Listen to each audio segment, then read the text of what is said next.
नमस्ते जी। 38वीं श्रव्य कणिका श्रीमद् वाल्मीकि रामायणम। पुस्तक के अनुवादक, संपादक एवं टिप्पणीकर्ता परमहंस स्वामी जगदीश्वरानंद जी सरस्वती हैं। पुस्तक का प्रकाशन विजय कुमार गोविंदराम हासानंद नई दिल्ली द्वारा हुआ है। हम यहाँ से 36वां सर्ग प्रारंभ कर रहे हैं। अथ षट्त्रिंशः सर्गः। इसका शीर्षक है अयोध्या आगमन, भरत शत्रुघ्न का ननिहाल गमन। प्रथम श्लोक। अभिवाद्ये ततो रामो वसिष्ठ प्रमुखान् ऋषीन् पितरं विकलं दृष्ट्वा प्रोवाच रघुनंदनः। परशुराम के चले जाने पर श्री राम वशिष्ठ आदि ऋषियों को प्रणाम कर और अपने पिताजी को विकल देखकर बोले। द्वितीय श्लोक।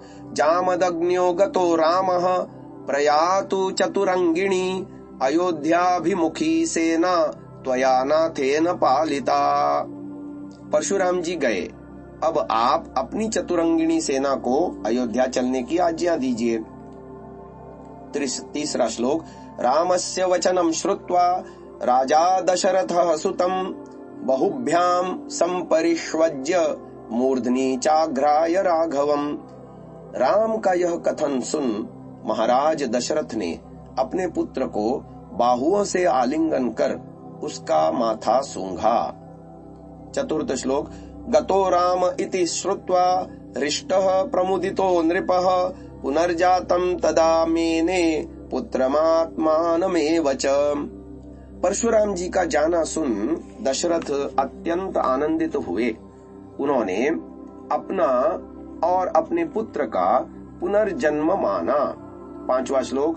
चोदयामास तां सेनां जगामाशु ततः पुरीं पताकाध्वजिनीं रम्यां तुर्योद्घुष्ट निनादितां।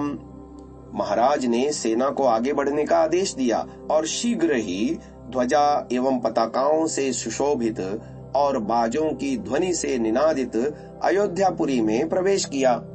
छठा श्लोक।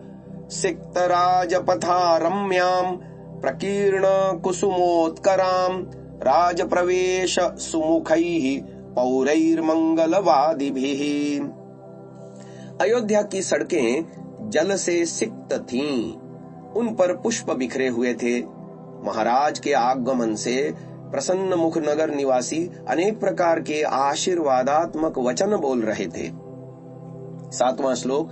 संपूर्णां प्राविशद राजा जनौघैः समलंकृतां पौरैः प्रत्युद्गतो दूरं द्विजैश्च पुरवासिभिः।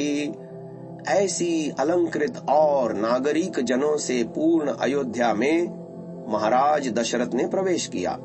पुरवासी ब्राह्मणों ने नगर से आगे बढ़कर उनका हार्दिक स्वागत किया। आठवां श्लोक। पुत्रैरनुगतः श्रीमान् श्रीमद्भिश्च महायशाः प्रविवेश गृहं राजा हिमवत् सदृशं प्रियम्। महायशस्वी एवं श्रीमान महाराज दशरथ अपने पुत्रों सहित अपने हिमालय के समान श्वेत राजभवन में प्रविष्ट हुए। नौवां श्लोक। कौशल्या च सुमित्रा च कैकेयी च सुमध्यमा वधू प्रतिग्रहे युक्ता याश्चान्या राजयोषितः। उधर कौशल्या, सुमित्रा और बीचली कैकेयी तथा अन्य राज परिवार की स्त्रियां वधुओं को उतारने में जुटी। 10वां श्लोक। ततः सीतां महाभागामुर्मिलां च यशस्विनीं कुशध्वज सुते चोभे जगृहुर्नृपपत्नयः। राजपत्नियां महाभागा सीता, यशस्विनी उर्मिला और कुशध्वज की दोनों पुत्रियों को महलों में लिवा ले गईं। 11वां श्लोक। अभिवाद्याभिवाद्यांश्च सर्वा राजसुतास्तदा रेमिरे मुदिताः सर्वा भर्तृभिः सहितारः। तदनंतर चारों राजपुत्रियां अभिवादन करने योग्यों का अभिवादन करके अपने पतियों के साथ एकांत में रमण करने लगीं। 12वां श्लोक। कृतदाराः कृतास्त्राश्च सधनाः सुहृज्जनाः शुश्रूषमाणाः पितरं वर्तयन्ति नरर्षभाः। विवाहित, अस्त्र विद्या में निपुण, धन से युक्त और मित्रों सहित चारों राजकुमार पिता की सेवा करते हुए सुखपूर्वक रहने लगे। 13वां श्लोक। कस्यचित्त्वथ कालस्य राजा दशरथः सुतं भरतं कैकेयी पुत्रमब्रवीद् रघुनंदनः। कुछ समय व्यतीत होने पर राजा दशरथ कैकेयी पुत्र भरत से कहने लगे। 14वां श्लोक। अयं केकय राजस्य पुत्रो वसति पुत्रक त्वां नेतुमागतो वीर युधाजिन्मातुलस्तव। हे पुत्र, केकय राज का पुत्र तुम्हारा मामा युधाजित तुम्हें लेने के लिए आया है। 15वां श्लोक। श्रुत्वा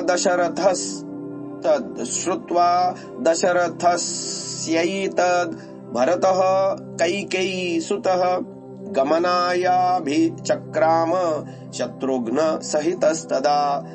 कैकेयी पुत्र भरत महाराज दशरथ के ये वचन सुन शत्रुघ्न सहित जाने की तैयारी करने लगे।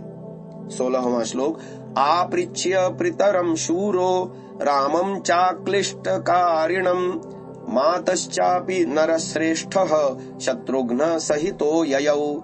तदनंतर नरश्रेष्ठ वीरवर भरत अपने पिता दयालु भाई राम तथा कौशल्यादि माताओं से आज्ञा ले शत्रुघ्न सहित चले गए।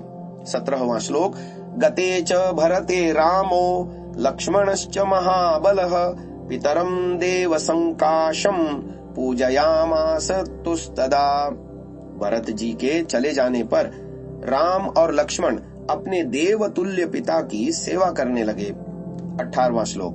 पितुराज्ञां पुरस्कृत्य पौरकार्याणि सर्वशः चकार रामो धर्मात्मा प्रियाणि च हितानि च। धर्मात्मा राम पिताजी की आज्ञानुसार पुरवासियों के लिए प्रिय और हितकर राज्य कार्य करने लगे। 19वां श्लोक।